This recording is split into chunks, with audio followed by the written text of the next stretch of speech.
Her parents saw this to be their ticket out of poverty.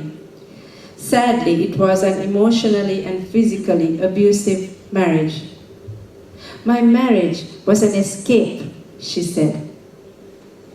Victoria soon found out that her doctor husband had no steady medical practice and therefore no steady income. It would turn out that she would be the one who would engage in all kinds of demeaning professions to bring home the bacon. There was no money in the house, and he used all the money that came in. She said, "In a single day, I grew 10 years older. The shock awoke all my womanhood." Within 6 weeks after marriage, Victoria found out that her husband was fathering another baby that he had by another woman. She realized that she could not rely on her husband to take care of her. Maybe she could not rely on any man to take care of her. So from now on, she would have to take care of herself and also her husband.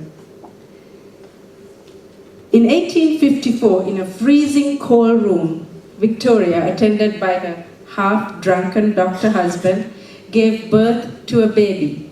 It was an unhappy pregnancy and a long and painful delivery.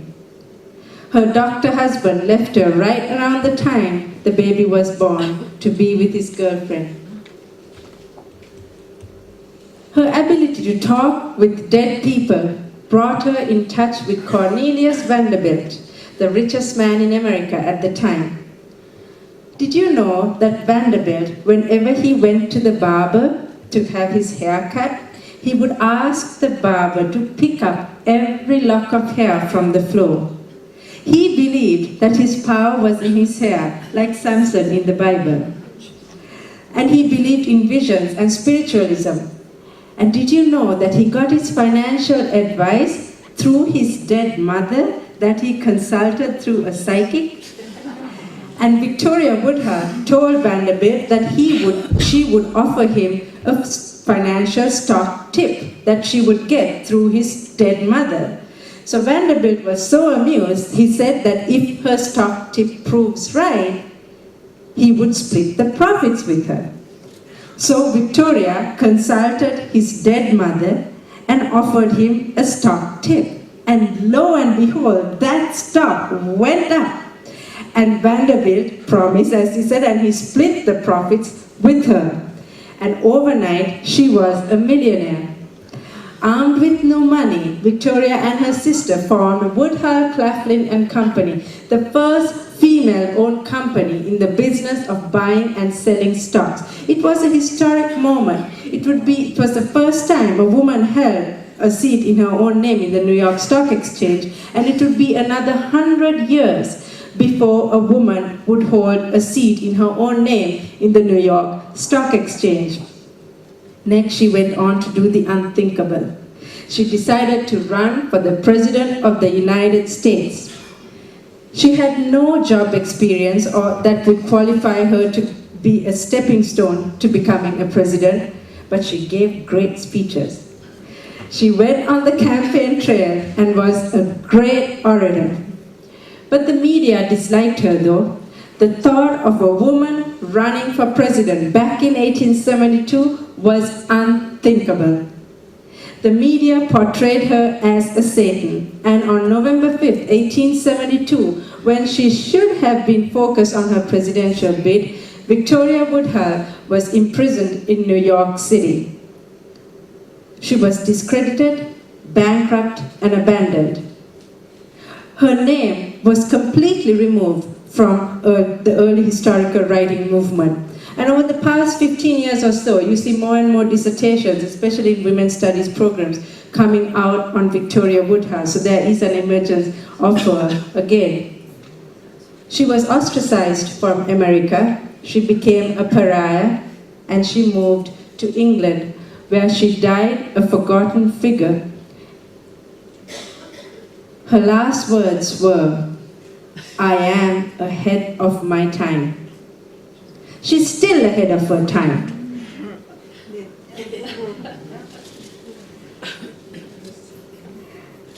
In reading about these women and the other women that I covered in my book, I came to learn that they had several challenges that they all had in common. Perhaps not the same series of challenges, but a combination of them. And they overcame all these challenges and went on to become champions in their own way. They had fathers who were alcoholics, not their mothers, but their fathers. They had unimaginable financial hardships. They knew what it was like to go to bed hungry at night. They were in unhappy marriages where infidelity or alcoholism or both were present. They had dysfunctional childhoods. They experienced the death of a loved one before they were 10 years young. Could have been a mother, father, brother, or a sister. But they experienced death, and that would send them into episodes of depression throughout their life. They all had negative childhoods, but they all turned it into a positive and went on to do great things. And that is why they continue to inspire us. They found some way to turn their wounds into wisdom. I found that reading about these women, they had a series of characteristics that helped them to become successful no matter what they pursued. And I feel that if anyone wants to become successful in whatever you do, that this is a good template to follow. I would like to go over some of these with you. I have more that I describe in my book. One is that they all had a dream. Wilma Rudolph had a dream, and that was to become the fastest woman on earth. The fact that she could not walk did not stop her from achieving that dream. Rather than blame others, they took responsibility for their lives. Victoria Woodhull could have blamed a countless number of men who took advantage of her body, mind, and spirit. But instead of doing that, she used that to her advantage and went on to become the first woman to run for the President of the United States. She did not win, Ulysses Grant won, but she set the foundation for a future female American president. They became architects of their future rather than victims of their past. There's a saying, you don't drown by falling in the river, you drown by staying there. Oprah Winfrey has mentioned on occasion that she was abused as a child, but instead of holding that resentment, she has come to terms with her past, found a way to heal herself emotionally, and she has gone on to inspire so many children, girls, and women all over the world who have been in similar situations, so that they have hope for a brighter future, so that they can leave that traumatic past behind and move forward with their lives. 4, success was a plan, not an accident. None of the women that we talked about today sat on the couch and waited for success to knock on their doors. They went after success. They planned their lives and they lived their plans. They took calculated risks. Mother Teresa could have easily stayed in that comfortable convent in India, but that train ride to Darjeeling, India stirred something in her internally, and she knew that she was meant for something greater, something where she would be more useful beyond the walls of that convent. She did not know what was there beyond the walls of that convent, but she took that risk. She had to trust the bridge in order to get to the other side of the river. And in that world of the slums of Calcutta, amidst all that poverty, she saw so much love, radiance, and joy that she shared. And she gave hope to millions of women in India who would have had a very dark future if not. But she truly transformed their lives so that they could go out there, be hopeful, have self-esteem, and do something for themselves. They saw opportunities where others saw problems.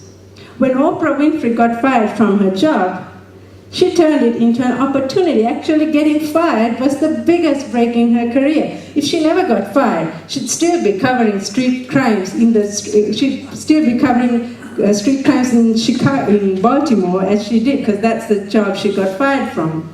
But instead, she went on to do great things and is a financial and cultural icon of our time. From being a pariah, they became the piranha. From being ostracized and cornered, they became the one to watch, the ones to admire. 8, they had an excellent work ethic.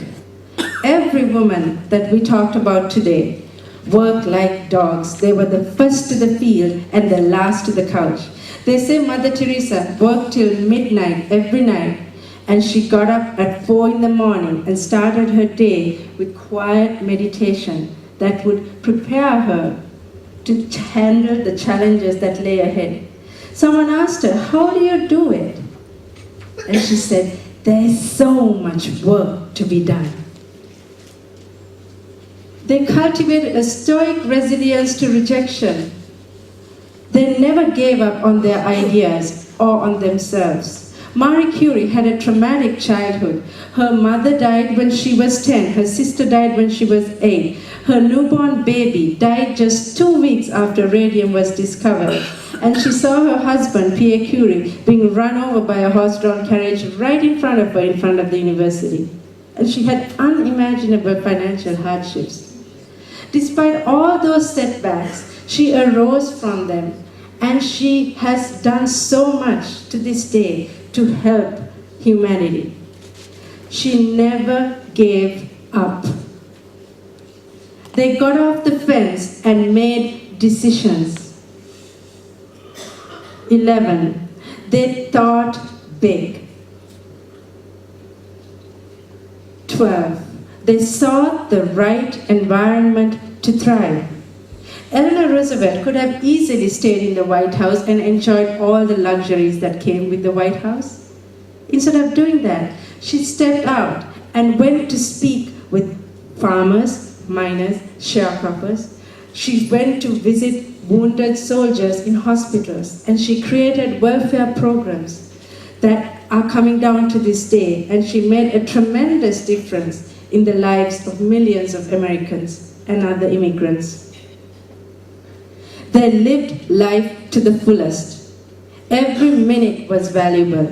Every second was put into good use. And last, they believed in themselves.